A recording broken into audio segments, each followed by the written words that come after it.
Boa. Ô, Theo, que bom, né, cara? Quanto tempo a gente planejando isso, nós conversando muita coisa, né? Faz bastante tempo que a gente está tentando fazer isso. Pô, é um prazer. Acho que a forma que a gente se conheceu, né, é um tanto quanto curioso. Eu acho que é um aprendizado também, né, porque essa pandemia, essa situação que a gente vive, ainda mais no Brasil, é uma coisa que traz uma angústia muito agravada, né? Eu acho que, de alguma forma, eu acredito que a angústia é inerente à vida, né? Existem aí ferramentas, cada um lida da forma que consegue, né? A partir também como nós somos criados, em que contexto estamos inseridos, né? O que temos acesso e, e eu acho que a pandemia, apesar do tamanho da dor, né? Nos trouxe essa possibilidade, né? Você é de Maringá, não é isso? Isso, tô aqui em Maringá. E eu nunca fui até aí. Eu sei que você já veio para São Paulo, Já. mas para quem não sabe, a gente se conheceu numa plateia de teatro online, né? Essa história é ótima. Essa história é ótima, eu amo. Mas é verdade, não é Sim, verdade? foi mesmo. E, e eu acho que a gente teve outros benefícios, né? Com tudo isso que está acontecendo e muito ônus, claro, não minimizando a dor e, né, o tamanho do que estamos atravessando, mas também sabendo olhar, né, as possibilidades, os encontros. E eu sou um cara, eu nunca fiz uma entrevista, né? Mas eu acredito muito que as boas entrevistas são um bate-papo, né? Não tem essa posição de compartilhar um pouco experiências, né? E eu acho que assim é legal, quando alguém é colocado num lugar de, ó, eu vou te trazer, você vai fazer a minha apresentação formal ainda, mas a minha formação acadêmica é como ator, né? Enfim, vou compartilhar também essa experiência aqui, que eu acho que é curiosa, acho que tem muita fantasia em torno disso, e eu tenho alguma vivência aí para compartilhar dessa ordem, mas da gente conseguir entender que não existe, eu vou escutar aquela pessoa falar, claro, quem tem muito conhecimento, né, filósofos, eu acho que aí vale um pouco. Mas vamos lá então, Theo. Eu vou te apresentar assim, mais ou menos. Vamos ver. Theo Pires é ator, ou melhor, artista. Mora em São Paulo, onde já atuou em diversas cenas e não só nos palcos. A carreira dele é diversa não só como artista, mas também como ser humano, por já ter passado por outros ramos que não só a arte. Participou de peças teatrais e comerciais na televisão e hoje conta um pouquinho mais para nós sobre essa história. Bem-vindo, Theo.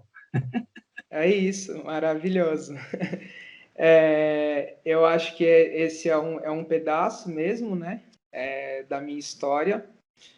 Mas ao mesmo tempo, eu acho que eu tenho uma bagagem psicanalítica. Eu faço psicanálise como paciente, né? Uhum.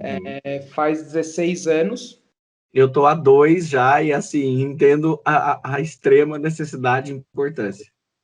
E aí você vai vendo, né, como a nossa cultura, quando eu falo isso, às vezes as pessoas falam, nossa, mas o que você tem? Daí eu tenho uma história, né, um pai, uma mãe, as dores, a vida, e é sobre isso que a gente vai tratar na Exato. psicanálise, né? O que você tem? Eu tenho uma existência, né? E é dela que eu É, quero cuidar. exato. Então, eu acho que é uma disponibilidade de se deparar com algumas coisas que são individuais, né? O processo da psicanálise, se você está indo para qualquer terapia ou a psicanálise em si falar sobre o outro ou sobre ela está sendo pouco proveitosa, né? Você entra num processo analítico, geralmente quando você está identificando as suas repetições, né? Os lugares que você ocupa em determinadas situações, e daí pode ser proveitoso. E eu acho que a gente, profissionalmente, é curioso a minha história, como eu vou estudar para ser ator. E é também uma coisa que me chama a atenção, que eu escutei a vida inteira. Ah, você devia fazer malhação, você devia ser... E eu fazia teatro quando eu era pequeno, né? Sim. Aham.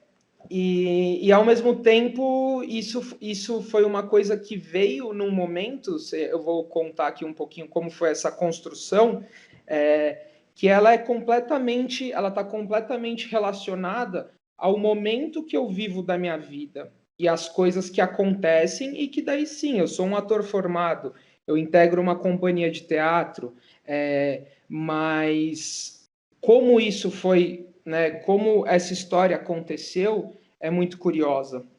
Então, quando a gente fica muito refém, e aí eu acho que é interessante a gente refletir sobre isso, existe aí algo, né? Eu não sei historicamente, mas que assim, o que quando você vai num, sei lá, num aplicativo de relacionamento, ou quando você encontra pessoas, mas e aí, você faz o quê? O que você faz? A sua profissão, ela parece que é algo muito, ela é determinante, ela é muito maior do que muitas outras coisas, mas o que importa, né? O Exato. emprego não é uma ferramenta para você se sustentar dentro de um sistema capitalista, né? Mas se você não fala o que você faz, as pessoas falam, opa, tá escondendo o jogo? O que que é? É, Se é meio que vale apresenta. quanto pesa da profissão, sem uma necessidade do qual a gente não conseguiu identificar qual é, entendeu? Tipo, mas por quê? O que tanto isso importa? Exato. E assim, se reduzir a isso, né? A profissão é muito pobre, é muito simplista. Quando você tem encontros, você pode tirar coisas muito mais preciosas do que o que a pessoa faz, né? E isso é uma prática. Hoje, na nossa sociedade, as pessoas se apresentam assim. E aí eu acho que um elemento muito importante da minha história e que daí eu tenho muito para compartilhar, diferente da minha carreira de ator, que não é que não seja nada, mas assim, acho que tem pessoas muito mais interessantes nesse sentido, por tempo mesmo, não porque. Aham. Mas é que eu tenho um filho de 14 anos, né? Que é o Luca. Nossa, sim, a gente precisamos falar sobre Luca.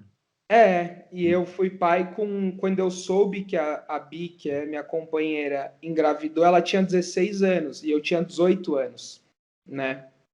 E, sei lá, dos meus muitos amigos próximos, o aborto é uma realidade, né? A gravidez na adolescência, ela não é uma coisa que você vai ver estatísticas e números, é uma coisa muito presente na nossa sociedade, né?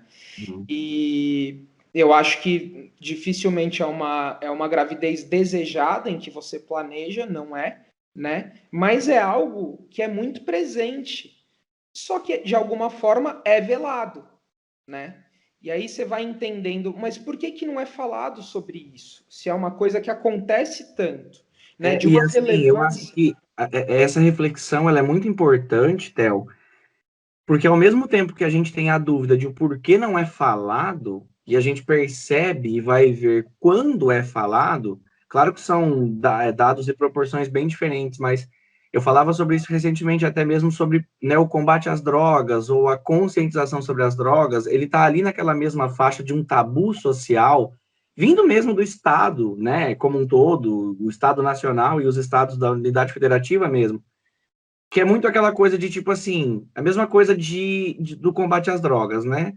Ah, o ProERD, os programas e tudo mais. Eles são conscientizadores? Beleza, mas eles dizem, não usem drogas. Só que as pessoas continuam usando. Então, assim, por que não falar sobre a necessidade de redução de danos e impactos do uso dela? Porque falar para parar de usar ou pedir não está surtindo efeito. Então, o que, que a gente vai fazer com esse discurso para que ele seja mais inclusivo e mais redutor de danos? E É, isso a gente pode colocar até no caso né, das gravidezes da adolescência, tipo, as pessoas que engravidam na adolescência e tudo mais, os casais, enfim. Igual você citou. Às vezes, não é, na maioria das vezes, não é uma coisa planejada, mas aconteceu, está presente, é o agora. O que, que a gente vai fazer com esse agora? Parece que não tem de onde tirar essa resposta, né? E a minha sensação, Randy, cada vez que eu leio mais e cada vez que eu pesquiso mais, é que assim, a gente está inserido num sistema, né? O capitalismo, o que rege a nossa sociedade é o capital, em que assim existem coisas que, se você vai vasculhar um pouquinho, elas são bizarras, né? Então existe a indústria do medo, por exemplo. A indústria do medo é o quê? A empresa que vende cerca elétrica, que vende vigia, né, de empresas que trabalham com segurança. Para elas existirem, aí vai estar amarrado elas com o Datena, entendeu? Com algo que mostra tragédias. Então, sobrepõe as nossas necessidades e o nosso bem-estar. Quem rege não somos nós, é o dinheiro, entende? E aí as pessoas falam assim: eu sou um cara questionador, eu sou um cara interessado, mas eu não sou o cara que vou te dar a solução. Eu vou vir com conhecimento histórico que vou falar assim, ó, a gente tem que fazer isso, né? Ou politicamente as pessoas acham, parece que tem uma expectativa maior do que a minha posição é só assim. O Bolsonaro, ele é inadmissível. É inadmissível. Ah, mas você é Lula livre. Cara, eu sou. Se o Lula. As coisas que o Lula fez, prende o Lula. Tá tranquilo. Mas assim, antes é uma coisa que é outra categoria. Eu não tô falando sobre política. Eu tô falando sobre um cara, né, que fala o que fala sobre os homossexuais, sobre os negros, sobre as mulheres, entendeu? E a gente não tá em 1980. A gente tá em 2021. Onde assim, se você, e você não precisa ser caprichoso, se você faz parte de alguma rede social, você percebe que algumas coisas são inadmissíveis, não se Total. praticam mais, Total. entendeu? Então, a minha percepção é assim, por exemplo, voltando ao tema da gravidez na adolescência, existe algo aí, né? E também o lance da religião, tudo isso sempre permeia sempre por isso que faz parte da nossa história, que assim, os meus amigos brancos, héteros, de classe média alta, eles todos abortaram seus. E ó, não estou falando que é algo que não seja difícil de se fazer, tá? Mas assim, as pessoas periféricas, as pessoas se matam abortando com cabide, entendeu? E tem uma história muito boa, e isso também que eu gosto da vida, deixa eu pensar como que eu conto essa. Eu trabalhei ao longo de 13 anos num restaurante, né, que é o Restaurante Spot, aqui em São O Paulo. esporte. É Sim. um restaurante que você fala, as pessoas conhecem, é um restaurante que, enfim, tem uma história, tem 30 anos de existência, 2 horas de espera, né? Vão pessoas como Caetano Veloso, o Haddad, o Dória, o ex-BBB, assim, é um restaurante muito hypado e movimentado nesse sentido. E aí eu trabalhava lá, o Luca eu entrei lá, aí legal, né? É, Passando por esse tema sobre o impacto de uma gravidez na adolescência, eu estava entrando na faculdade de jornalismo quando a Bia engravidou. E aí eu fui trabalhar, eu não tinha muito, eu, né, entendi ali, aí a gente fez a escolha de ter o filho e tal, e eu precisava trabalhar, ninguém tinha grana para substancial para falar, e nem sei se tivessem, se seria essa a minha escolha, mas assim, eu fui trabalhar, eu peguei aquilo e falei, bom, eu vou ser pai, quer dizer, eu passei uma semana falando, caralho, o que eu fiz na minha vida? Como que isso foi acontecer? E, enfim, depois que eu aceitei e digeri aquilo, a minha função era ser pai. E eu fui trabalhar e enfim, era um trabalho que eu sabia, conhecia pessoas que trabalhavam lá, sabia a grana que ganhava e achava que fiz a entrevista e entrei. E aí, nisso, os garçons, a equipe lá são artistas, músicos, atores. É uma equipe assim, não sou garçom, estou garçom, né? São pessoas de 18, 19 anos. E eles criaram um sistema, o Spot tem muito mérito nisso, porque o atendimento ela é uma parte da experiência que é determinante e que as pessoas acham que eu vou fazer um prato. Muitas vezes, assim, o atendimento ele é crucial. E Uhum. aí foi um repórter da Veja, e isso é uma coisa também curiosa, acho que para a gente pensar, que assim, a Veja ela já foi de direita, ela já foi de esquerda, ela já foi. Isso é muito louco, né? Porque A gente assim, está acompanhando essa migração, inclusive, a gente está acompanhando agora nos últimos. Ontem, né? 29 de maio. Então, assim, a gente está gravando, para o pessoal se situar, a gente está gravando essa entrevista num domingo, 30 de maio, pós um sábado com manifestações por todo o Brasil, a pedido, né, do Fora Bolsonaro, e aí toda a manifestação em volta da, enfim, da retirada dele do governo e tudo mais. E aí essa discussão entrou em voga entre ontem e hoje, né, onde, por exemplo, Globo News e a CNN não cobriram televisivamente falando, e dos 4 maiores jornais do país, apenas a Folha deu na capa falando sobre a manifestação. Então, o Globo, por exemplo, o Estadão não deram. Então, é essa coisa, tipo, mas são de direita? A imprensa concorda? O que está acontecendo? Por que não noticiaram? não, É tudo ao mesmo tempo e tudo agora. e aí volta naquela questão: qual é a nossa função e o nosso poder? Porque existe algo maior acontecendo, né? Interesses. Então, quando as pessoas falam, nossa, mas o Bolsonaro, você lê psicanalistas falando sobre o comportamento dele, sobre. Cara, a verdade é que assim, a gente não o que está ao nosso alcance, né? Somos indivíduos. Então, é isso. A Globo era de direita, a Globo é de esquerda, a Globo quer eleger. Eu, assistindo o debate do Bolsonaro e do. Não foi debate, que ele não foi, né? Exato, a gente não viu um debate porque não É, teve, né? mas Inexistente. ele. E isso também é muito louco. Um país nessa situação que a gente está exposto à humanidade, a uma pandemia, tal, tal, tal, sendo gerido dessa forma, a gente está exposto a isso. É muito maluco também. Você fica num lugar muito refém de algo maior. Mas voltando ao ponto, o Haddad foi na Globo lá, eles entrevistaram, né? O Bonner entrevistou 1 a 1 os candidatos.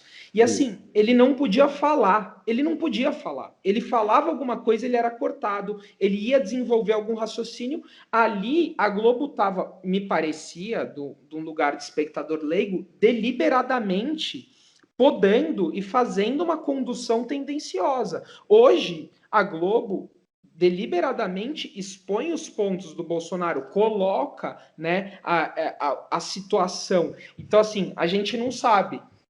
A Globo, a Veja, voltando na história, um repórter da Veja, que na época, e ao meu ver ainda, é uma revista sensacionalista, eles souberam que eu tinha sido pai e tal, e falaram, Theo, um repórter foi lá e falou, Theo, a gente está fazendo uma matéria sobre pais jovens com uma abordagem super legal do tema. E eu, naquele ímpeto de dar conta daquilo e de mostrar também, né, que é um outro traço meu, que é essa coisa do olhar do outro, que a gente vai passar por isso também. Ser ator passa por isso, não é só uma coisa de a coisa artística, enfim, são vários fragmentos de vários eus, né? Uhum. E aí ele falou, é uma abordagem super legal do tema, tal, e eu falei, vou fazer essa entrevista. Ele falou, beleza, eu te pego aí. Eu moro a 40 minutos do spot de carro, que é numa zona central, é nos Jardins, eu moro na zona sul, em Santo Amaro. E eu fui falando com o cara, Randy, como se ele fosse meu amigo de infância. E Não. falando as coisas assim, ó. Eu tive um histórico na minha adolescência, eu transgredia muito. Era uma época que existiam as raves. E, cara, a rave, assim, basicamente era um lugar para você ficar muito louco. E, né, imaginei, eu com 17 anos, numa rave, fui falando pro cara. Fui falando sobre, tipo, intimidades, minha e da Bianca. Cara, a hora que saiu a matéria, primeiro, o cara me falou que era uma abordagem super legal do tema. Começou A, aí. a capa era paz antes da hora. Mas que hora, meu amigo? Entendeu? Que hora? É. Qual é a hora de ser pai? Não existe isso. Entendeu? Isso não é uma abordagem. Enfim, e aí dentro eu até te mando a matéria em negrito. É uma exposição, uma coisa horrorosa. Os caras pegaram, o Luca tinha 1 ano na época, Aham. colocaram um controle de videogame na mão dele. E eu, né? com 19 anos, 20 anos, ah, beleza, é uma fotinho de vocês, segura o controle. Aí saiu, conheça a história de jovens como Theo Pires, que trocaram a rotina de jogar videogame para cuidar de uma criança. Eu nunca joguei videogame, entendeu? Então, quer dizer, o que os caras, o que eles queriam passar? Eu tô Eles passando. pegam. Aí, não, mas daí a história é mais legal ainda. A Abril, na época, a MTV era da Abril, ou a Abril era da MTV, era uma coisa só. E Uhum. aí tiraram umas fotos mim do Luca e me ligou uma pessoa, eu sou produtora da MTV, existia um programa que chamava Debate MTV, na época, que basicamente ele era ministrado pelo Lobão. O Lobão, hoje em dia, ele é um cara ultra conservador, reaça, Sim, mas é na época ele não era. Ele teve essa virada. Você vai pesquisar, ele era um cara completamente de esquerda, liberal. progressista e tudo mais. Sim. Exato. Aí, a composição da mesa eram 3 pessoas com uma opinião e 3 pessoas com outra. Era basicamente isso. Era um conflito que ele, com aquele jeito dele, ele ia ministrar. E aí, do meu lado, aí eles falaram, o debate MTV, o tema é aborto, e a gente queria conversar, só que era ao vivo. Daí eu falei, agora eu me consagro, né? Porque a Veja fez uma coisa comigo e foi muito legal mesmo, porque os caras me colocaram do lado da mesa, do lado de um padre e do lado de uma mulher super conservadora, como se eu fosse contra o aborto. Eu Uhum. não fiz o aborto, mas eu sou completamente a favor da legalização do aborto. Sim. Voltando ao começo do papo, porque quem tem dinheiro faz, quem não tem faz e se mata. Se você Uhum. consegue democratizar, trazer o aborto para a pauta, para falar, nossa, que dureza, como foi, para o aprendizado para uma mulher. A hora que uma mulher tem algo como isso velado, ela perde a oportunidade de digerir, de levar de conscientizar outros jovens. É um Entendeu? apagamento, de certa forma, né? E então, isso ser tratado. Por que é tratado assim, Randy? Qual que é a resposta? Por que o aborto é criminalizado? É aquilo que eu te falei. Existe um sistema por trás que é ele que rege. Seja do médico que faz e que ele cobra valores abusivos, 3, 4, 5 pau, que daí deixa só uma parcela da sociedade, né, com acesso a isso, e o resto que se foda. Quer enfiar cabide, quer se mata, não é problema meu. Então, assim, eu vejo isso em muitas frentes. Você vê na política, você vê na imprensa, entende? Existe um interesse maior, né? E nós estamos aqui, né? Uhum. Lidando com cada um com as suas questões inseridos nesse todo. E aí que está o desafio. Eu acho que uma percepção que eu tenho, não tenho certeza, tá? Eu li algum filósofo falando, mas que assim, com o boom da internet, que foi nos anos 90, mas a internet no smartphone foi nos 2000, né? Sei lá, teve essa E, evolução. sobretudo depois do iPhone também. No iPhone veio em 2007 ali. Eu acho que o iPhone foi meio que esse divisor de águas, assim, até Exato, então é mais recente ainda, né? É. A gente teve acesso à informação, Uhum. entendeu? E isso é uma coisa que ela é determinante, porque isso não consegue encastrar, não consegue. E também acho que é muito legal a gente pensar sobre a internet no nosso cotidiano, né? O quanto a gente tem uma inabilidade em usá-la em prol do nosso bem-estar. Mas Uhum. só para não desvirtuar, que o pessoal me chama de o abridor de abas. Eu vou falando começa num assunto e aí vai abrindo Não, abas. mas a gente vai ponto. Imagina, tá tranquilo, fica à vontade. Mas só isso que eu acho legal da gente compartilhar com quem, né, tá aí nos assistindo, que assim existia uma verticalização da vida bem-sucedida, em que excluía os homossexuais, excluía muita gente, mas assim, a partir da religião e a partir da não informação. Então, eu vou casar, eu vou ter um carro, eu vou ter uma casa, eu vou ter filhos, e aí eu estou aqui para isso, né? E aí, cada um na sua posição vai ver como, com a chegada da internet, né, e a democratização da informação, a minha percepção é assim, horizontalizou.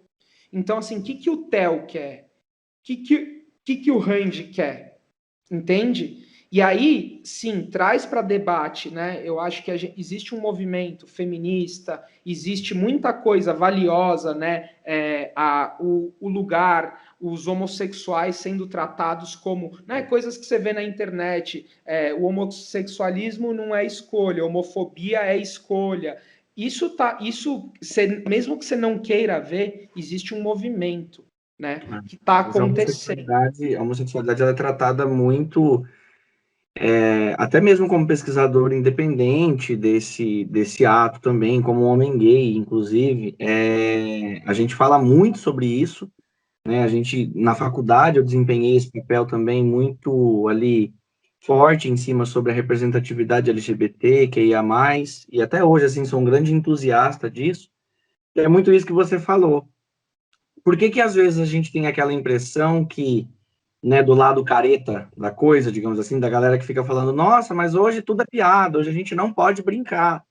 Queridão, vamos lá, meu amigo, não é que você não pode brincar, é que assim, você tinha deliberadamente, pela falta de acesso, né, à informação, ou pela não informação, como você pontuou, um álibi que permitia com que você fizesse esse tipo de coisa sem ser minimamente questionado, sem ninguém olhar para você e falar, tipo, meu anjo, deixa eu te perguntar uma coisa, eu não entendi muito bem essa piada, você pode me explicar? E aí a pessoa perdeu o desconcerto dela e falar, cara, você vai perceber que é pura e simplesmente preconceito mesmo. Então, é realmente isso, né? O caminho é longo, a gente sabe que a luta é diária, e eu costumo brincar, eu não sei se minhas próximas gerações chegarão a ver um grande avanço, por exemplo, mas eu tenho aquela teoria que sempre que eu demoro para começar alguma coisa, eu vou levar mais tempo para terminar ela. Quanto antes eu começo, antes eu vejo algum tipo de resultado significativo.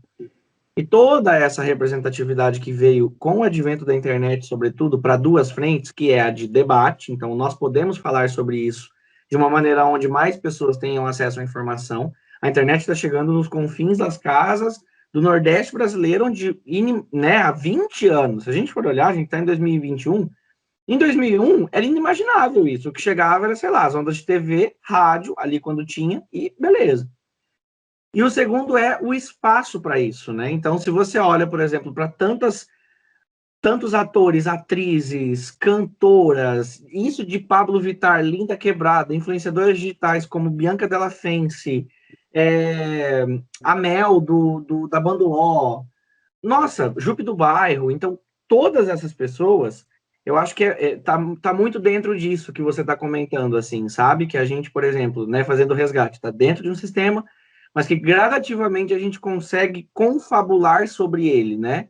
Nós temos essa visão, por exemplo, você compartilhar, tipo, a Veja, né, era uma revista ali majoritariamente de direita, um pouco sensacionalista quando me entrevistou, e eu poder falar para você igual ontem, né, de jornais como o Estadão, o Globo e tudo mais, denota essa informação que está disponível, né, e que está debatível, digamos assim.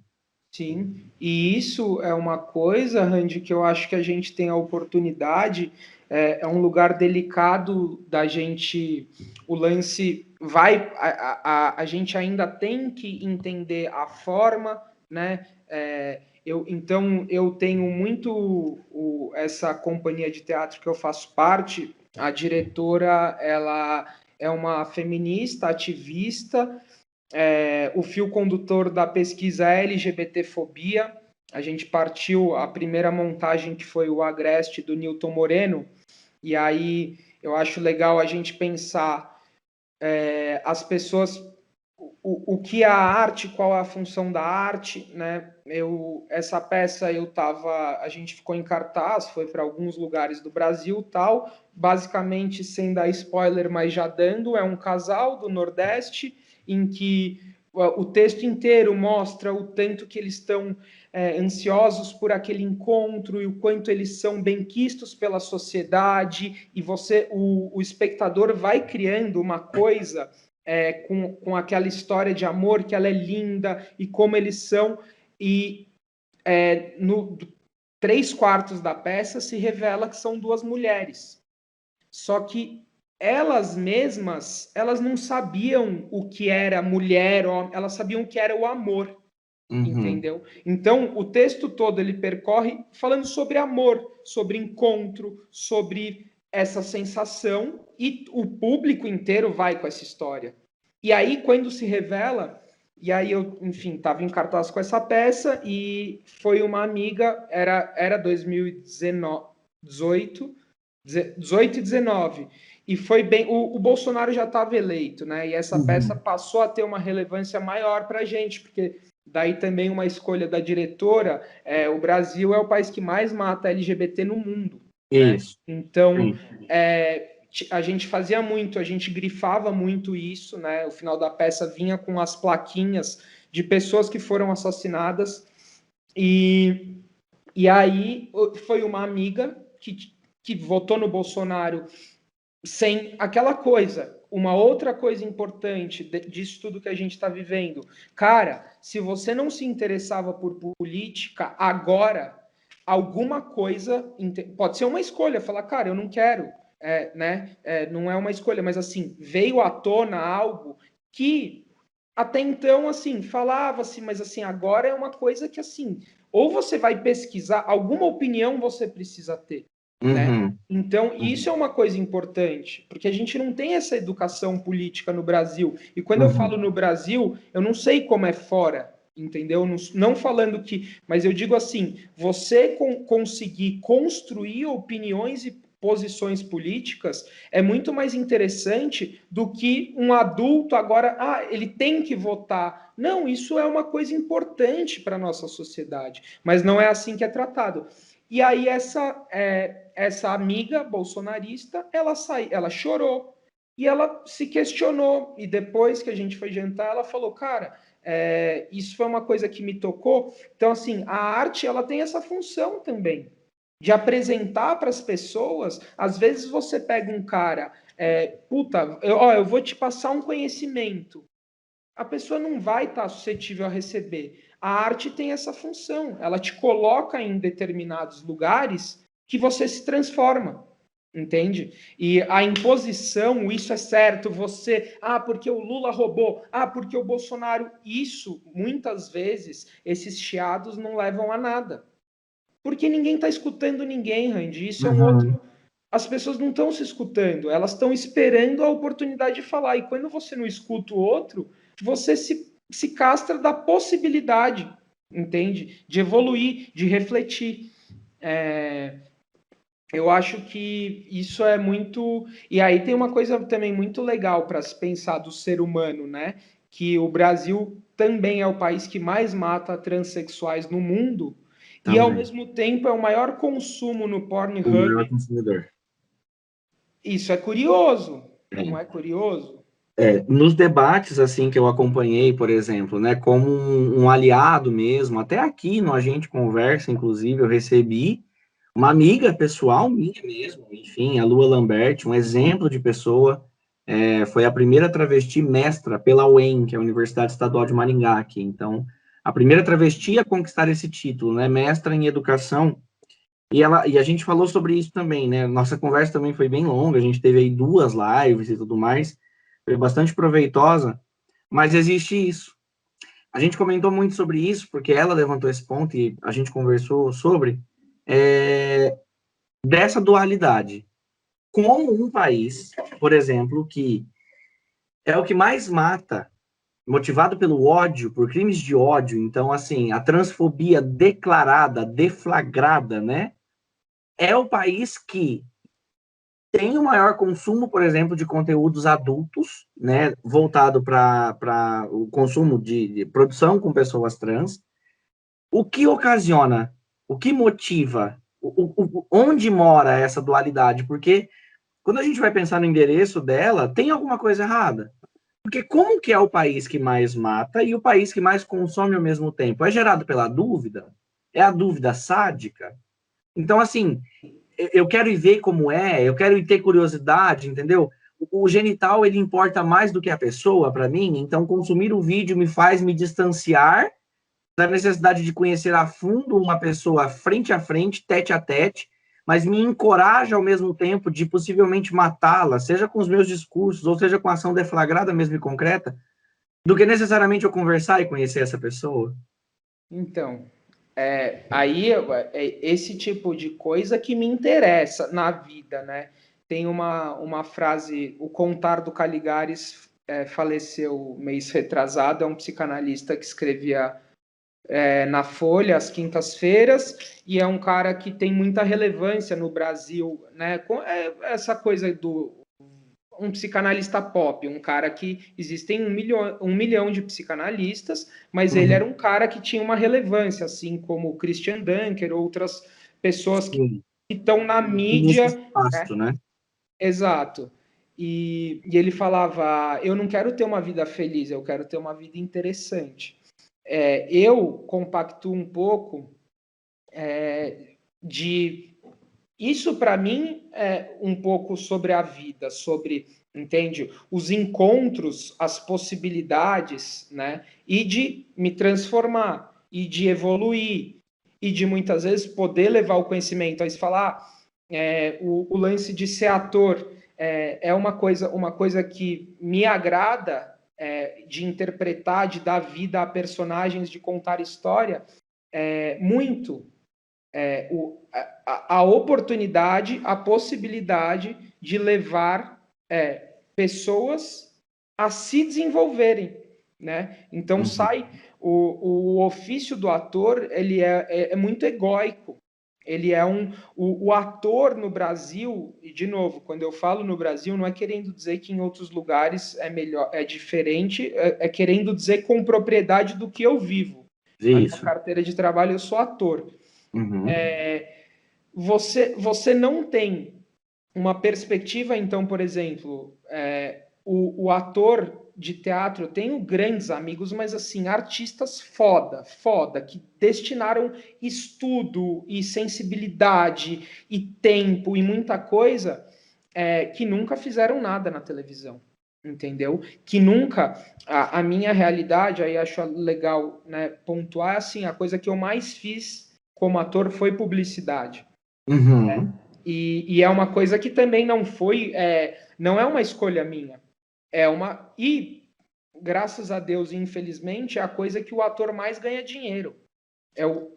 Porque você grava um dia e às vezes existe comercial que você ganha 15 pau, 20 pau. Existe também de 1.500, existe de 3. Mas assim, existem artistas do teatro que nunca ganharam esse dinheiro durante um mês, trabalhando todos os dias. E você grava um dia a publicidade e a televisão também você não ganha tanto, nem o cinema, como a publicidade.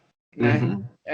Agora já falando um pouquinho sobre isso para quem tiver curiosidade, e aí tem um pouco essa fantasia do ator, né? Aquele cara que é legal também pensar que assim, quando as pessoas às vezes, puta, eu fiz publicidade que passou no intervalo do BBB, da novela, então assim, todo mundo que me conhece viu, entre aspas, as pessoas mandam mensagem assim, nossa, parabéns, e assim, são 15 segundos em que eu passo, né?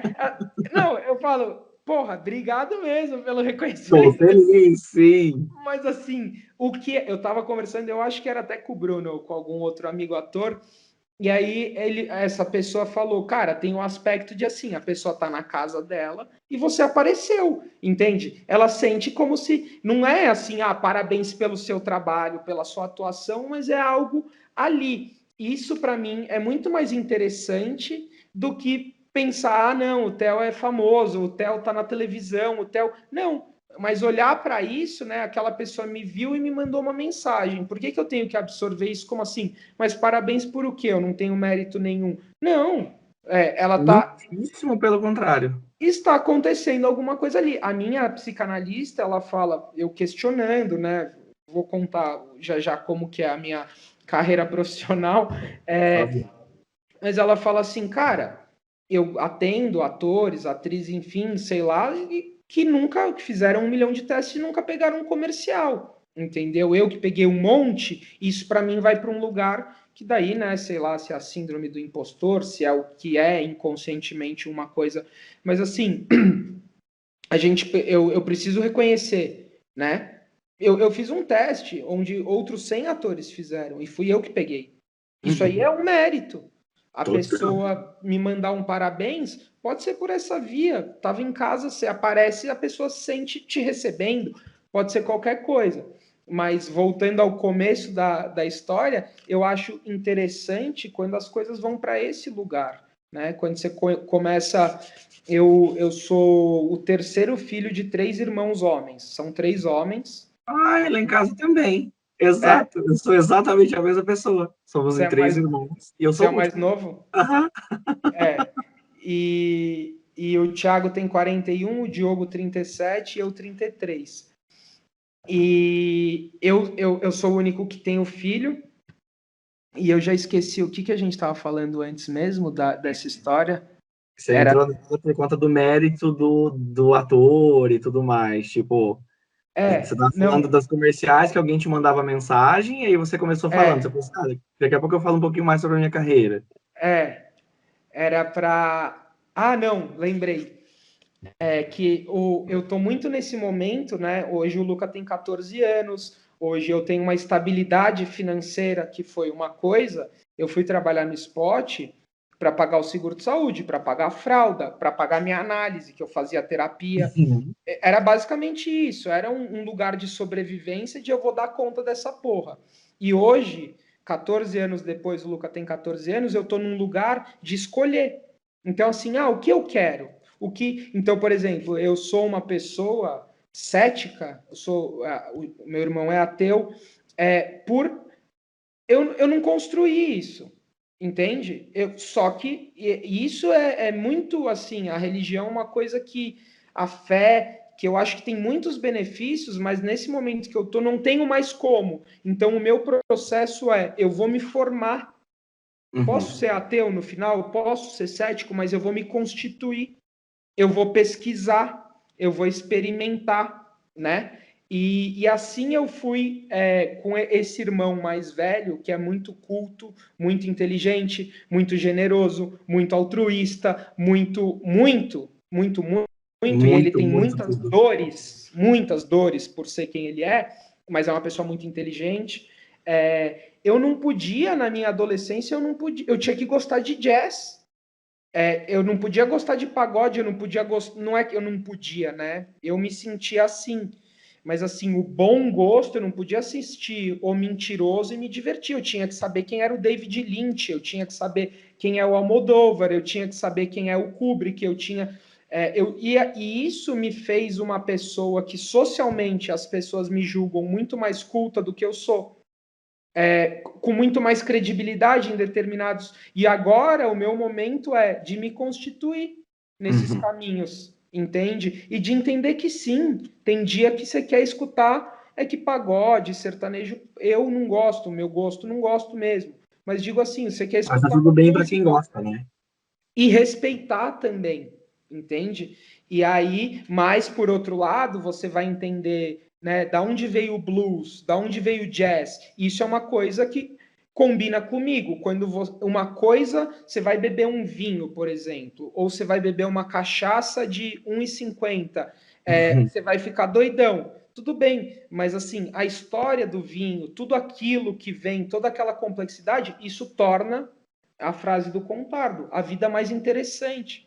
Você consumir, né, o jazz, o blues, saber da onde vem a história das pessoas que criaram aquilo. O samba também, entende? Então, eu estou muito nesse momento a pesquisa, de me constituir muitas coisas, entendeu? A partir, porque até então foi muito mesmo um lugar de, não sobrevivência no sentido, mas assim, de cara, eu não me permitia. E aí vem uma caralhada de conflito que você fala assim, caramba, era melhor talvez naquele formato que era mais insalubre, que eu identifiquei, estava mais fácil do que agora. Mas eu Uhum. sei também que é um processo. E a minha carreira, ela acompanha todo esse processo, né? Então, eu entrei no Spot, virei gerente em um ano, eu tinha 19, 20 anos, eu gerenciava 15, 20 pessoas, muitas vezes com 28 anos, com 31 anos, que estavam lá há muito mais tempo, mas eu fui escolhido para ser o gerente e aquilo era muito importante para mim. Eu fui estudar nisso, eu entendi que minha vida ia ser isso. Aí eu fui estudar fiz um curso de sommelier, fiz um curso de barista, que é o cara que tira o café, mixologista, que é o bartender com uma, né, levando em conta a mistura dos ingredientes, não só tudo voltado para essa área. Uhum. Tudo voltado para essa área. E aí eu entendi que, assim, eu estava estudando tanta coisa desse setor, sendo que eu estava no melhor restaurante de São Paulo, no melhor cargo dentro do restaurante. Então, o que eu vou fazer? Eu fui estudar para ser árbitro de futebol na Federação Paulista de Futebol. E assim, faz vestibular. Você tem que fazer uma prova, passar Caramba, um sim. teste físico. Eu joguei bola, gostava, as pessoas acreditavam que eu pudesse ser assim, eu era um bom jogador mesmo.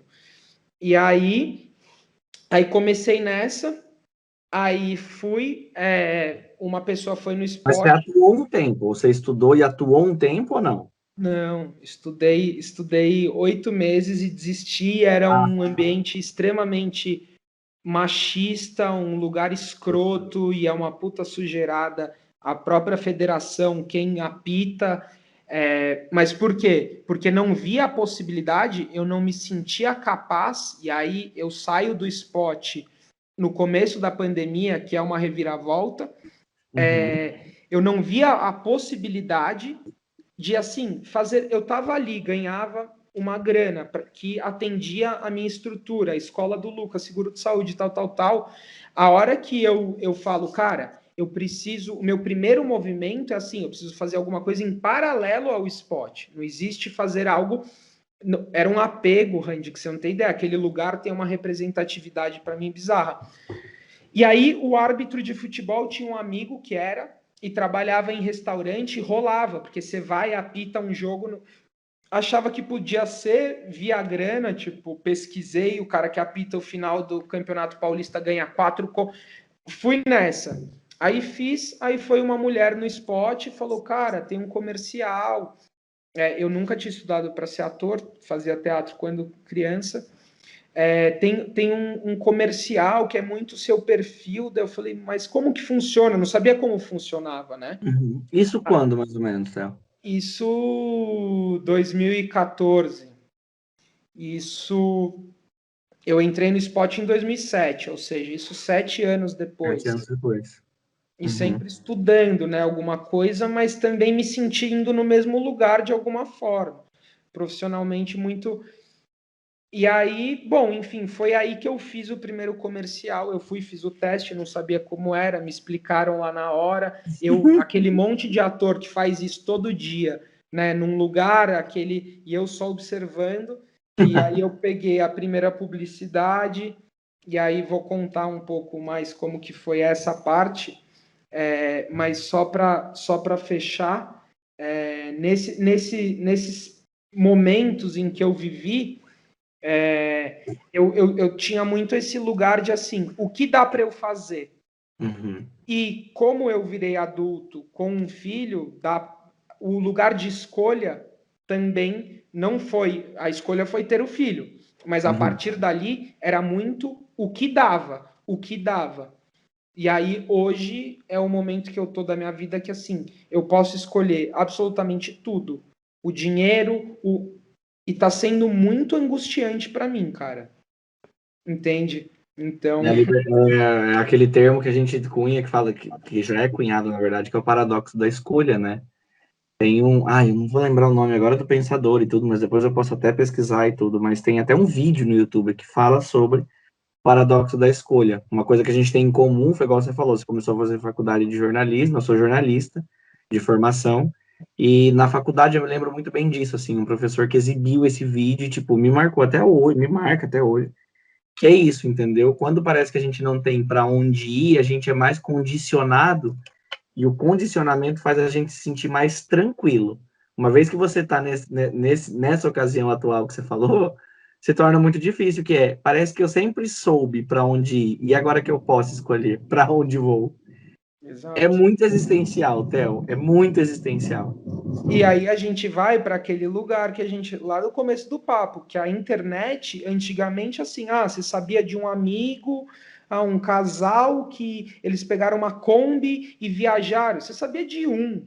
Agora Uhum. a internet, ela te mostra todo mundo indo fazer, entendeu? Perfis e perfis, exato. Então, essa possibilidade, né, de assim, não é casar, ter um filho. Esse script aí, Randy, eu bato todos.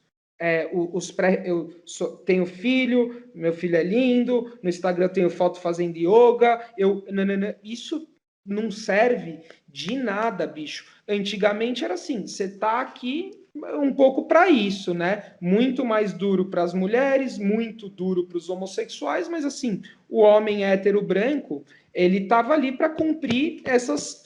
E hoje Ah, horizontalizou. Porque, e estamos onde? O maior índice de suicídio na história da humanidade, a indústria farmacêutica decolando, né? As pessoas não estão dando conta.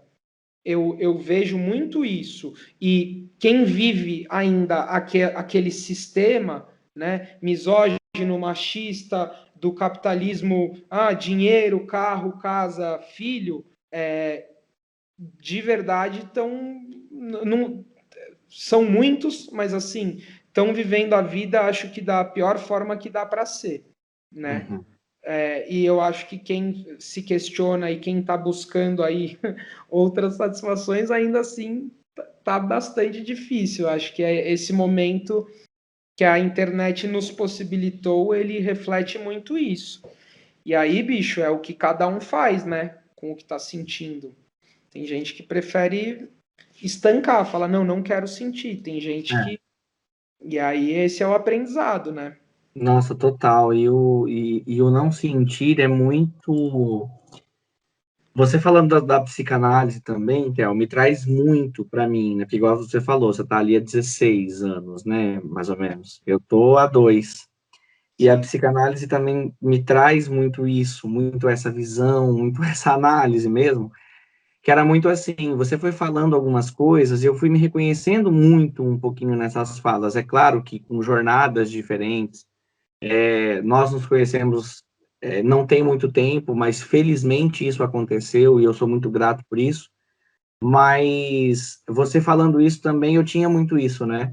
Ali na adolescência e tudo mais, igual você comentou, eu estou em Maringá. Maringá é uma cidade grande, a terceira maior cidade do estado do Paraná, mas ela é no interior.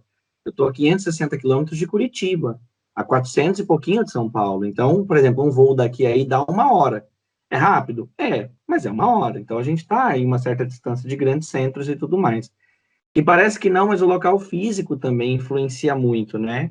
E aí Total. eu trago isso também na adolescência, na infância, na adolescência e tudo mais. Claro que os perrecos, digamos assim, são perrecos diferentes. Enfim, eu cresci como um homem gay e tudo mais. Hoje, para mim, isso, felizmente, é muito tranquilo, mas você cresce nessa visão de, meu Deus, e agora, e agora, e agora? Mas, para além disso, você cresce com muita certeza. Só que quando você começa a crescer com essas certezas e você vai desconstruindo elas para chegar nesse momento que você citou agora que você está, Sim. que é, eu até posso escolher, é muito difícil. Porque tudo aquilo que você. Não, eu sei o que eu quero, eu sei para onde eu vou. É muito quase criminoso você olhar, por exemplo, para um adolescente de 17 anos e querer que ele estipule aquilo que ele quer da vida dele. E isso você percebe, Randy, como assim o que a gente pode fazer, eu e você, dentro desse cenário.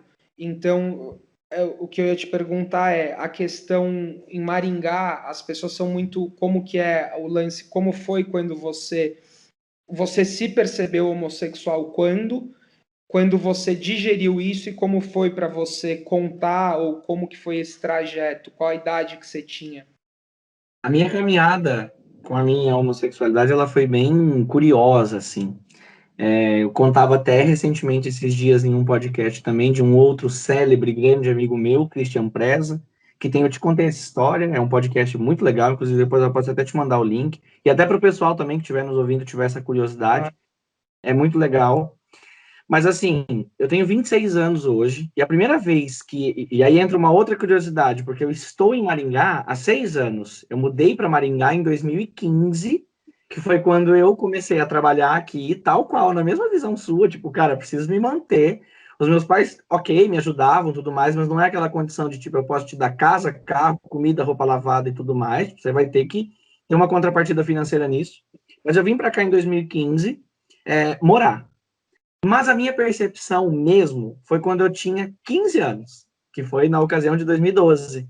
Então, Você eu, estava eu, eu onde? olhei para essa condição, assim, tudo. Eu me descobri muito próximo com uma amiga minha também, hoje mulher lésbica e tudo mais, nós nos apoiamos muito. Mas eu venho de uma cidade chamada Cidade Gaúcha, que é menor do que Maringá, assim, consubstancialmente menor, é tipo 12 mil habitantes. Onde a minha família lá é uma família muito conhecida. Então, numa cidade pequena, os meus avós, por exemplo, a cidade foi inaugurada, fundada em 61, 1961. Foi, inclusive, o ano de nascimento do meu pai. Mas os meus avós chegaram em 58, né? Então, pioneiros daquele lugar de onde nós nunca saímos. Eu e os meus irmãos, igual citei para você, somos em três também, sou o mais novo dos três, se assemelha muito contigo. Mas os meus três irmãos, meus dois irmãos e eu estamos fora da cidade, né? Hoje meu irmão mora aqui próximo de mim, inclusive, numa cidade vizinha, Sarandi, e meu outro irmão também em um outro estado, no Mato Grosso do Sul. Mas a nossa família é muito conhecida, né? Todo mundo nos conhece, tudo mais. Então, quando eu consegui verbalizar, porque é muito engraçado, porque assim, tem gente que fala, como que foi contar? Como que foi tudo mais? São dois cenários muito engraçados, que é o da autoaceitação. Se autoaceitar é muito complicado, é um processo catártico, assim, e contar efetivamente, né? De certa forma, nunca foi nenhuma novidade para quem me conhecia, de alguma maneira, mas quando eu consegui verbalizar, falar, tipo, cara, sou gay, e eu não posso fugir disso, porque isso é quem eu sou, é quem eu, né, não é onde eu estou, mas é quem eu sou, isso faz parte da minha constituição. Foi ali em 2012, mais ou menos, 2012, 2013. Naquela época ali, fechando, eu estava concluindo o ensino médio nessa época, terminei em 2012 meu ensino médio, e aí teve esse movimento, tipo, tá, tô me entendendo, beleza, tudo. Mas para os meus pais foi muito engraçado, porque eu falei depois, verbalizei dizendo mesmo, eu falei em 2017. Então, assim, não sei onde mora, ou se mora, o porquê da demora, mas demorou porque eles não aceitariam. Não, não, muito pelo contrário. Hoje os meus pais são os meus maiores aliados, assim, eu tenho um carinho gigantesco por ambos e por o que eles fizeram, né? Especialmente o meu pai. Meu pai teve uma reação incrível, assim, quando nós conversamos sobre isso. Mas tá nisso, sabe? De tipo assim, de você se aceitar, de você se reconhecer, e aí depois disso é você se emancipar para poder dizer para o outro, né? Hoje, por exemplo, não é um problema para mim dizer, porque eu tenho isso muito bem resolvido, não, enfim. Mas durante muito tempo eu achava que eu tinha tudo muito bem resolvido e não tinha. Então a psicanálise me ajudou nisso, o processo de análise me ajudou nisso. Sim. Então é aí que mora esse movimento de tipo, cara, acontece alguma coisa, tá acontecendo alguma coisa, o que, que é isso, para onde eu tô indo e tudo mais. Por isso que o processo de autodescoberta é muito engraçado, mas a palavra processo é mais ainda. Porque tem muita gente que. Eu ouvi esses dias de um amigo meu que ele falou assim: amigo, eu acredito na felicidade como um processo, como um caminho. Não é, por exemplo, eu vou de Maringá a São Paulo achar. O ponto B, São Paulo, não é o que vai me trazer felicidade. A felicidade não é para onde eu vou. Estou indo para algum lugar buscá-la, né? É o processo, é o caminho. E É. a mesma coisa disso que você citou, tipo, tudo isso que a gente tem de troca, de conversa, de possibilidade, faz parte da construção do nós. E eu tenho para mim que eu vou parar de me construir no dia, no momento que eu der o último suspiro. Aqui na Terra, me construir aqui. Até lá, cara, É. é, é diário, entendeu? É de hora em hora, é de segundo a segundo, na verdade. Sim. Então, assim, te resumindo, eu tenho um privilégio, de certa forma, de ter tido apoio, né? Por isso que hoje eu uso e ocupo o meu espaço privilegiado, não para olhar e falar, para mim foi muito fácil, né? Meus pais me aceitaram, tive amigos que me aceitaram, então eu estou aqui, ó, fofo, tranquilo. Muito pelo contrário. O papel hoje que eu uso é onde eu posso e sempre que consigo, e que é na maioria das vezes, nem que seja gerando debate. Mas eu quero levantar e suscitar o debate sobre a representatividade LGBT, sobre a comunidade mesmo como um todo, porque beleza, para mim foi tranquilo. Mas, por exemplo, para aqui, em Maringá, para mulher trans ou para travesti que está na Avenida Colombo, que é, sei lá, uma paulista de São Paulo, a Avenida Uhum. Colombo é uma das mais famosas, que está na Brasil, olhando para né, o entretenimento adulto e tudo mais, na venda do sexo e tudo, por opção, não é nenhuma opção, mas por uma condição, ela foi condicionada àquilo, eu não posso fechar os olhos para isso. E aí eu não posso e não quero, entendeu? Eu vou Sim. levantar o debate para, por exemplo, lá, ó, podia estar estudando, podia tal coisa. Vamos fazer uma reflexão. Podia estar estudando? Sei lá, uma travesti, uma mulher trans ou um homem trans masculino que saiu do colégio com 12, 13 porque foi rechaçado, sofreu bullying e tudo mais, nenhum emprego aceitou. Então, assim, o nosso papel não é de levantar esse debate, o meu, particularmente, eu acho que sim. É isso. Então, sabe, é isso, tipo assim, beleza, Randy, você teve uma passagem tranquila, sua família te aceita, seus amigos também, você consegue falar sobre isso, você tem até uma certa passabilidade do ponto de vista de não estar, por exemplo, nas madrugadas nesse lugar, maravilha, mas eu não posso fechar os olhos para quem tá, Mas, entendeu? Eu não posso esquecer. Randy, acho maravilhoso. Eu acho que é isso o que a gente deve fazer na vida, na verdade, de uma forma geral, cada um do seu lugar, usar né, o privilégio e as possibilidades para algo, para uma transformação, uma evolução e também, né, o lugar de empatia, assim, pô, legal, eu sou gay, eu sou assumido, tá tudo certo para mim, eu tenho um emprego, porque isso é outra coisa, né, que não é só exclusivo aos gays, mas assim, uma mulher vai fazer entrevista, você tem filho? Você pretende engravidar? Você pergunta isso para um homem hétero? Você tem filho? Você pretende engravidar? E aí ninguém vai ver Uhum. como que você vai. Não, mas é porque realmente a dificuldade, né, é um pouco difícil de. Entende? Porque eu vou te contratar, tal, tal, tal. Não é sobre isso, né? Não é sobre o olhar do patrão ou do. É de um sistema que Uhum. desfavorece, e aí vai para a misoginia, uma coisa só para não deixar fugir, que eu já estava indo para outro lugar, Vai. sobre os transexuais, né, as travestis, o, eu não lembro quem era algum filósofo que era assim o exercício, ele mostrava uma imagem não, desculpa, ele falava, fecha os olhos, e aí e imagina, eu vou te dar duas diretrizes, e você vai me dizer o que você imaginou. Aí era tipo um travesti e um menino moreno, magrinho, de bigode e boné. O que você associa com essas imagens, né? E em 90% das respostas, o travesti ele estava num lugar erotizado, a pessoa transexual, por quê? Porque é o lugar erotizado é o lugar que ele encontra para atender o homem branco hétero. É isso, essa é a função, entendeu? Então, assim, isso vai reverberar assim. Vai tentar procurar um emprego sendo travesti. Quantos travestis você vê em qualquer lugar, caixa de supermercado? Então, assim, te resta, meu amigo, te resta, entendeu? Se prostituir. É o lugar que te dão. É o É, lugar que o sistema, se não é ali, você invisibiliza. totalmente, você é apagado, né? Porque invisibilizado você já tá. Você é Exato. apagado daquele lugar. Entendeu? Então, é por isso que é interessante a gente pensar e não achar que a gente vai entender tudo, mas assim, nesse sistema, dentro desse sistema, né, o patriarcado, essa coisa de assim, não, porque ele é um bom pai. Cara, vai ver o que é uma jornada tripla de uma mãe. A Uhum. mãe, a única coisa que ela pode fazer de fato que o pai não pode é amamentar. E isso dura 8 meses. O resto, meu amigo, tudo você pode fazer, entendeu? E você vai ver a inabilidade de um homem em limpar uma casa. Isso é um machismo estrutural. Realmente, a gente não tem habilidade para determinadas coisas. Tem o Greg News, o Gregório do Vivier, tem um que ele fala sobre cuidado, né?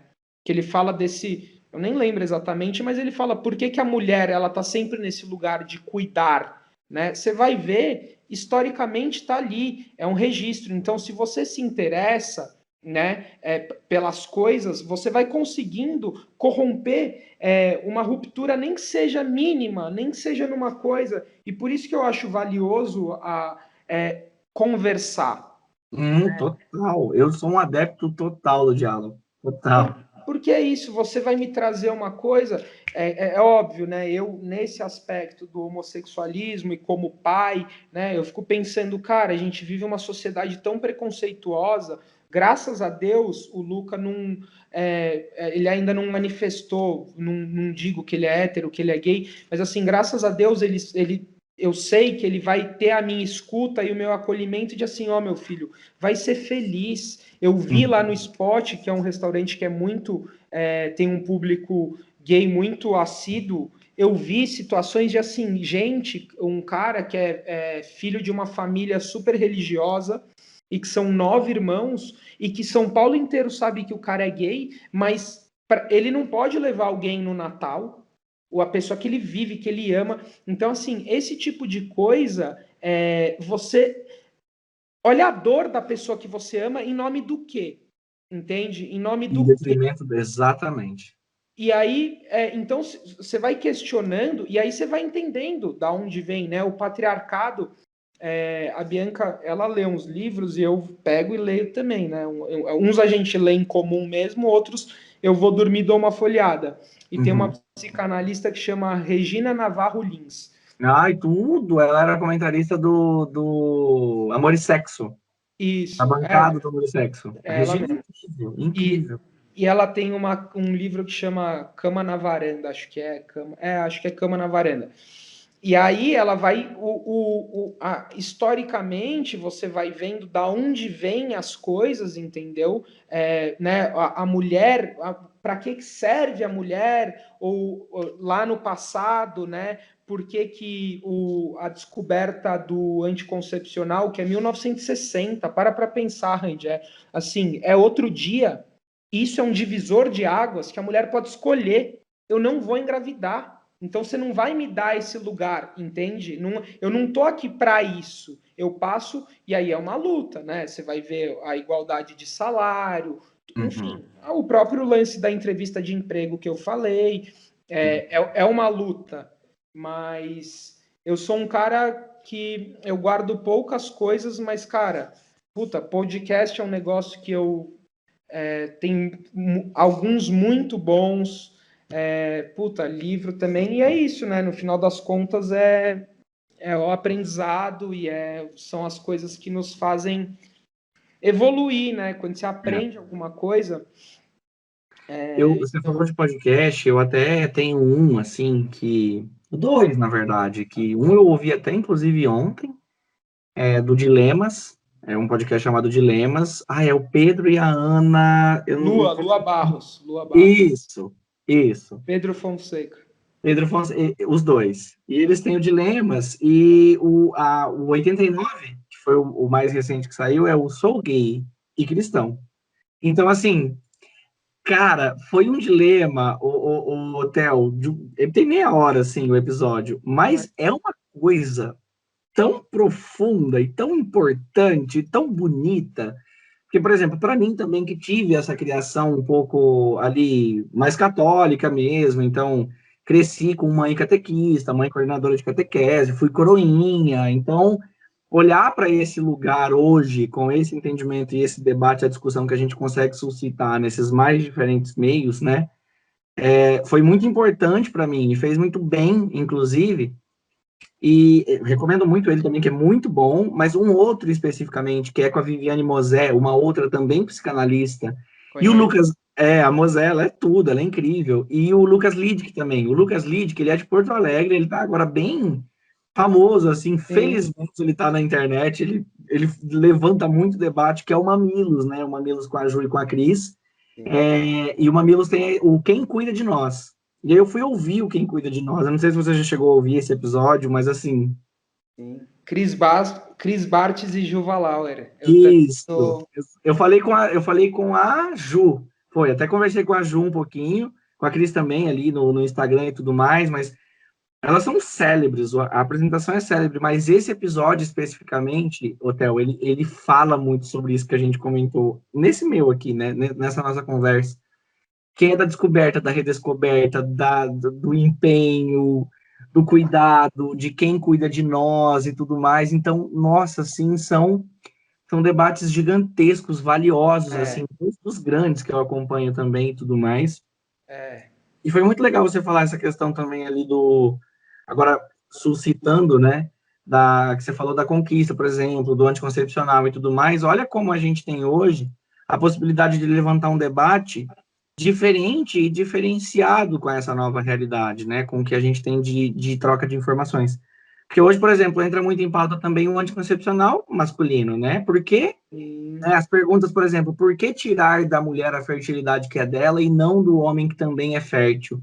Então, Porque assim, tem efeitos colaterais. Você acha é que os caras exato, vão provocar exato, alguma coisa ruim para o privilégio, é, né? exatamente. E aí gera essa dúvida, tipo assim, como que a gente viveu nesse espaço, nesse ambiente tão longo, sem olhar e falar, tipo, tem, né, o homem tem um efeito colateral e tudo mais. Ah, entendi. Então, só quando virou o discurso agora, isso foi em voga. Todos os efeitos colaterais que a mulher sofre, por exemplo, por tomar e tudo mais, nunca ninguém viu. Assim, aí Mas agora, não, todo mundo viu, é que a mulher, ela tudo serve, Randy, é assim. Então, voltando ao que a gente estava falando, o transexual, onde dá para se alocar que seja interessante para o homem hétero branco, a mulher, o gay, não serve para nada, não serve para o homem hétero branco, não o homem é serve, branco, entendeu? classe média alta, não. As pessoas periféricas, pretas, não servem para nada. A fala do Bolsonaro extermina. Para que serve? Entendeu? Então, historicamente, a gente vai ver e você tem que discutir coisas que são, assim, uma coisa óbvia, entendeu? Ah, cota na faculdade. Cara, vai concorrer. Porra, a escravidão tá aqui atrás. Como que você vai colocar, como que você insere essas pessoas, entende? E uma coisa é assim, o conservadorismo, se você chegar para uma pessoa conservadora e falar assim, ó, você tem R$ 1.000 a cerca elétrica para você ter mais segurança. Tudo bem? Tudo bem, eu quero. Ó, R$ 1.000 porque a gente está fazendo um movimento que a desigualdade social, que é o que acarreta a criminalidade, que é o que é o oneroso para você, se todo mundo der R$ 1.000, a gente faz uma reestruturação na educação, e isso vai diminuir a desigualdade. Se não é para ele, o conservador, se não é para ele, não dá, entende? Não, eu dou R$ 1.000 na cerca elétrica, eu não dou. Para melhorar a desigualdade e acabar, e eu não ser assaltado no final. Então, assim, isso, né? Aí você vai questionando as coisas, o capitalismo, aquilo que eu te falei, parece que a gente está aqui cumprindo. E é maluco, né, Randy? Porque assim, eu penso, existe uma luta, uma percepção, né? Eu amo filosofia, todos os questionamentos, tal, mas assim, no final, a minha sensação é que parece que assim, cara, existem lugares, entendeu? Só daria para o cara, para o chefe homofóbico, o rico que trai a mulher, nananã, para encaixar ali, ele não daria para ele estar no meu lugar. O meu lugar é assim, eu vim para se encaixa nesse lugar, Uhum. entendeu? Eu não conseguiria, então a gente luta muitas vezes, né? E na análise, não, eu estou entendendo isso, e o meu desejo, e a minha repetição, e o meu boicote, o meu inconsciente, nananã, mas no final das contas eu sinto que assim, eu tenho uma restrição, o meu lugar é um pouco esse, entende? Não dá.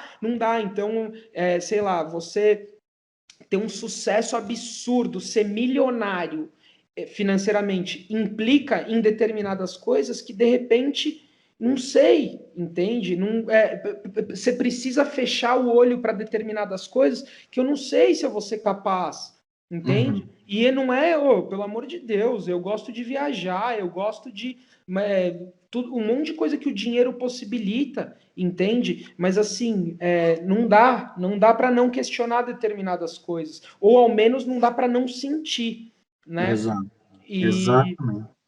e eu acho que, puta, cara, a gente vai pensando as coisas e se vendo em lugares, né? Mas muitas vezes, e aí eu acho que isso é muito legal da análise, né? Você vai identificando, sei lá, atualmente o meu chefe é meu irmão, né? Mais velho. É o Uhum. dono da construtora. E o Spot, enfim, tem 1 milhão tem alguns donos, mas o cara que é o Sérgio, né? O cara que cuidava do salão é o que eu tinha. E eu me sentia de um jeito com o Sérgio e criava a narrativa, não, porque eu era injustiçado, nananana. E assim, uma narrativa linda. Tava a massa do garçom, tava todo mundo comigo, tal, tal, tal. Aí, cara, eu mudei de ramo, eu tô com meu irmão e eu me senti do mesmo jeito. Eu falei, opa, a única coisa em comum sou eu aqui nessa história. Então, quer Uhum. dizer, eu estou responsabilizando, eu passei uma vida reclamando, né? Então, acho que esse é um pouco o privilégio da análise, quando as pessoas falam, ah, não, mas você faz apologia à análise. Não é uma coisa que me fez muito bem, entendeu? Uhum. Então é por isso que eu compartilho, mas é isso, né? De você entender que dentro de tudo existe você, e o que você pode mudar de fato é você, sabe? O resto pode ser que sim, pode ser que não, até dentro de uma relação, até dentro, enfim. Saindo um pouco do campo da filosofia, mas que eu acho que é uma coisa legal de falar. É sempre filosofia, né? Por Mas favor. você viu o negócio do acelerar o áudio no WhatsApp? Vê. Cara, isso é o maior sintoma de que a gente tá com excesso, a gente não. Porque assim, desculpa, mas no meu cotidiano é um puta benefício. Porque vai tomar no cu, é uns áudios que não. E o negócio acelera e você entende tudo. Você não perde. Então, assim, julgar isso um benefício é a maior prova de que, nossa, a nossa sociedade, a humanidade, de alguma forma, a gente está indo para um caminho que não é saudável. Você ter a necessidade de acelerar. Cara, você está se comunicando com alguém e você achar isso bom, porque eu achei bom. E depois eu falei, cara, isso é a maior prova de que a humanidade está cagada. Entendeu? Vou pegar só meu carro. Sim. Não, fica à vontade. Isso é muito louco, eu acho tudo muito louco. Eu acho o WhatsApp muito louco, as pessoas poderem te colocar em grupo sem te pedir autorização. Eu acho muito louco, porque é uma coisa que chega para você. Você tá É num do grupo. nada, né? E aí você fala, não, mas é o grupo do futebol, não tem interesse. Me colocaram, mas eu não vou ler. Só que fica lá 115 mensagens, você fala, tá me dando, eu vou ler, É, entendeu? Então, quando você vê, a gente está praticando coisas sobre bem-estar, né, que não nos fazem bem. exatamente. Então, E é muito engraçado porque o WhatsApp, né, eu brinco, assim, falo muito com os meus amigos também. Hoje eu atuo, por exemplo, né, no ramo de marketing digital, voltado para e-commerce, agência de publicidade e tudo mais. E aí eu brinco muito, e aí quando eu digo brinco, não é uma brincadeira, mas eu ressalto muito com eles, né, aquela coisa do WhatsApp, ele nasceu como um aplicativo de mensagens instantâneas. E como ele, de uma forma tácita, transformou todo mundo em instantâneo. Então, às vezes, por exemplo, eu mando um áudio para você, eu acho que depois de 5 minutos, caso eu não tenha visto o azulzinho da reprodução do áudio, eu tenho que te mandar um dedinho e uma orelha em emoji para, tipo assim, viu, você tem que ouvir. Não, meu anjo, eu sei que eu tenho, eu já vi aqui, pode deixar que eu vou te responder. não, maravilhoso isso. Então, assim, cara, e aí entra outra coisa, que é do benefício gerado pelo malefício. O malefício que é vendido como benéfico, e depois a gente percebe que ele também é tão ruim quanto para quando a gente está indo, que é mesma coisa. Ah, o áudio acelerado, maravilha, para mim é maravilhoso. Só que aí, por exemplo, às vezes eu me pego, sei lá, ouvindo um áudio acelerado da minha mãe, porque o meu tempo está muito corrido, e aí eu olho, tipo assim, mas o meu tempo está muito corrido para minha família? Onde mora a diferença, entendeu? Tipo, onde mora a pressa e a Cara, lerdeza, né? A vagarosidade, digamos assim. E, cara, você pinota, que você fala, tipo, e você se pega fazendo coisas que você fala, cara, tem mas alguma coisa muito errada aqui. é o sistema, Randy, entende? E outra, desculpa, se você não compactua e não, de alguma forma, concorda com determinadas coisas, você está fora do mercado. E quanto mais você vai prosperando, entre aspas, financeiramente, você vai ficando mais refém. E aí você vê, né, o índice de, tipo, pessoas saindo de grandes metrópoles, de capitais, e indo para o interior, que antigamente era o oposto. O cara do interior vinha para São Paulo. Agora está acontecendo, Então, isso é muito louco. Isso é muito louco. O que a internet fez com as coisas assim também, a minha percepção como você tem acesso a tudo, é difícil você se concentrar e se aprofundar num tema. E aí, graças a Deus, existe a internet que possibilitou a gente estar aqui agora, por exemplo, mas por outro lado, as pessoas, elas leem um livro, elas já estão dando curso. Ah, não, estou dando curso de, sabe assim, uma outra coisa que me chama muito a atenção, o yoga, né, que é uma coisa milenar, que tem, enfim, existiu uma escritura em sânscrito, existe muita coisa, que o sistema, Instagram, o capitalismo, nem sei quem é, mas o que faz com essas coisas. De repente, o yoga não tinha nada a ver, óbvio, com bem-estar, sim, mas assim, com poses, os asanas, a primeira postura de yoga, que era sentado, que é o único asana durante muito tempo, que é sentado, que é o estado meditativo, a postura, era o único. Hoje em dia é uma coisa que, entendeu? E o Instagram e os corpos e a coisa, eu acho muito louco isso. Ou, por exemplo, o bem-estar. Cara, bem-estar, óbvio, mas daí a pessoa vende uma coisa no Instagram que ela se sente muito bem, que ela toma cúrcuma com limão e mel, que ela faz yoga, que ela é vegana, que ela. E assim, tudo isso por si só, cúrcuma é bom, limão e mel também é bom, yoga é bom, mas assim, a ferramenta. Aí, a minha percepção, eu imagino que seja o capitalismo. Ele faz isso com as coisas. Entendeu? Ele leva para esse lugar. Que daí eu consumo. No story seguinte, a pessoa está vendendo um bodyzinho para fazer yoga. Entendeu? Então. Nada passa, parece que nada passa despercebido pela chancela do capitalismo. Sempre tem algo que leva a alguma coisa. E essa coisa é a compra e venda, é a aquisição e não é uma troca, entendeu? Eu não te oferto nada, eu te dou uma oferta para que você possa comprar. Isso é muito complicado, muito complicado. Documentários como o Dilema das Redes tratam um pouco sobre isso, mas claro que o buraco é muito mais embaixo, porque a gente confabula sobre isso, né? Se a gente pensa onde a gente vai parar, a gente não tem uma percepção. Tipo, hoje me assusta pensar onde eu vou parar. Tipo assim, cara, com tudo isso que está acontecendo, nada é natural. Tudo é capitalizado, né? Tudo é. E aí tem aquela coisa de a mentalidade. Nossa, esse termo é um termo que me dá muita ageriza, assim, eu fico muito ruim, que é o da mentalidade milionária, né? Não, porque o empreendedor, você não tem mente de milionário, você não tem a fórmula secreta. Resgatando, inclusive, esse ponto que eu te falei do Mamilos da Viviane Mosé e do Lucas Liddick, eles usam isso, eles tratam isso sobre o quem cuida de nós, sobre como nós estamos fazendo esses jargões capitalistas na nossa diversão. 7 dicas para você relaxar. Não, mas para eu relaxar, eu tenho que seguir uma dica? Eu tenho que um cronograma? Então, 8 horas da manhã, quando você acorda, ou quando você está indo para o trabalho, você tem que fazer tal coisa. A diversão foi institucionalizada como profissão, entendeu?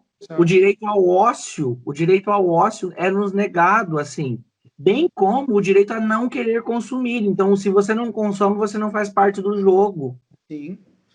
Cara, onde a gente vai parar? Entende? Então, mas, Randy, sabe uma coisa que me ocorreu agora? Que, assim, o impacto que teve a pandemia para mim porque eu vivia no esporte, e aí o teatro, e gravar, e tal. Foi a suspensão de um funcionamento. Quebrou, entendeu? Porque, assim, tava tudo... Eu ia criando... satisfações, porque eu nunca me julguei, não, eu sou um cara infeliz, eu sou um cara muito pelo contrário. O que eu escuto das pessoas é que eu sou um cara entusiasmado, que eu sou um cara, entendeu? Por aí, o Theo é muito engraçado, o Theo inclusive, se for, mas você é ator, o que eu sou mesmo, e que eu sou, eu sei, eu sou um bom contador de história. Eu sou, entendeu? Você pega a mesma história e põe outra pessoa, e eu realmente, isso, e aí envolvem várias sutilezas. Isso eu sou. Agora, um bom ator, o ator é um contador de história, né? Com algumas Sim. ferramentas. Mas o ponto que eu estava te falando é que assim, ali, o começo da pandemia sobrou o que você é, e foi muito duro. Porque tirou o funcionamento, suspendeu, entendeu? Então, e é engraçado isso, né, Randy? Porque teve uma curva. Primeiro tem o lance do papel higiênico que eu nunca entendi. Você lembra o lance? Nossa, Eu até nossa, hoje eu não entendi, de verdade. cara, Eu via sim. e falava, e tinha notícia, e acabou o papel higiênico, eu nunca entendi. Aí teve o lance das lives, cara. Porra, a live naquela época, o princípio da pandemia, a gente estava lidando com o vírus como algo assim. Eu lembro, cara, assim, estado de depressão mesmo, sem libido, sem indo no mercado de o meu óculos, por cima um óculos, o Face Shield e a luva. E aí eu ia ver a lista do mercado no celular e não pegava o touch, embaçava o óculos. E, cara, eu falava, caralho, olha o que virou a vida, velho. Então, houve vários momentos, né, dentro o período inteiro da pandemia. Mas, nos momentos mais difíceis e mais restritivos e mais angustiantes, por falta de grana, por várias questões, cara, foi o momento em que eu também entrei em contato com, tipo, o amor, a relação com o Luca, a tolerância com a Bianca, coisas que eu desejo, mas que no funcionamento, e aí a gente pode ir para vários lugares, o Instagram é uma coisa que te gera ansiedade, né? Eu sou um cara, porra, enfim, que eu sei exatamente o que está acontecendo ali, entendeu? Uhum. Eu não olho e falo assim, nossa, como esse ator está trabalhando, como essa pessoa é feliz, como essa pessoa é magra, como essa pessoa é saudável. Eu não acredito no Instagram como eu já acreditei, entendeu? Não é essa a questão, mas assim, existem pessoas, adolescentes, mulheres, por exemplo, que é isso, cara, é a beleza, a mulher tem que ser perfeita, a mulher tem que ter não sei o quê, e não para nunca mais, e todo mundo fica com o mesmo rosto, e aí é na boca, e aí é no peito, é na boca. Então, assim, esse tipo de coisa, não é para mim, mas assim, para a sociedade como um todo, é muito nocivo, cara. É muito nocivo, Muito. entendeu? Te traz uma É um papel coisa, muito inseguro, né? te gera uma coisa que, assim, daí você fala, sei lá, mas você escolhe quem você vai seguir. Cara, mais ou menos. O Instagram ele te Não, agita umas pessoas também, ele fala assim, essa pessoa que talvez você conheça tá por aqui, você não quer dar uma olhada? Quando você vê, você tá administrando determinadas coisas que não foram escolhas suas, sabe? foram E imposições, né? cara, é punk. É punk. E aí, Theo? Temos um papo, não temos um papo? O que que Temos. faltou? O que que sobrou? Acho que temos pra caralho. Uma delícia. Obrigado pelo convite. A Imagina, todos que Theo. nos assistirão, estão nos Imagina. assistindo. Exato. E assim, como você está me agradecendo, eu te agradeço muito também. Obrigado por ter aceitado esse convite. O carinho é muito grande, eu tenho um carinho já muito especial, por mais que a gente, né, conquistou esse carinho aí digital, Óbvio. digamos assim. Coisas boas do digital, eu acho que não tem essa diferenciação quando algumas coisas e quando alguém se encontram. E nós tivemos muito isso. Te agradeço muito por ter disponibilizado esse tempo, Theo. Tenho É certeza isso. que quem nos assistir, nos ouvir, vai pensar o mesmo. Muito feliz mesmo e muito obrigado pela sua presença. É isso. Beijão. Quando vier para São Paulo, minha casa tá aberta. Tamo E junto. você para Maringá, inclusive, porque igual você falou no começo da chamada, São Paulo eu conheço, Maringá você ainda não. É Sinta-se muito verdade. convidado. Venha para cá, a Bianca e o Lucas serão muito bem recebidos também. Sintam-se em casa. Valeu, Randy. Beijo, mano. Beleza, Theo? Obrigado. Deixa eu parar a gravação aqui.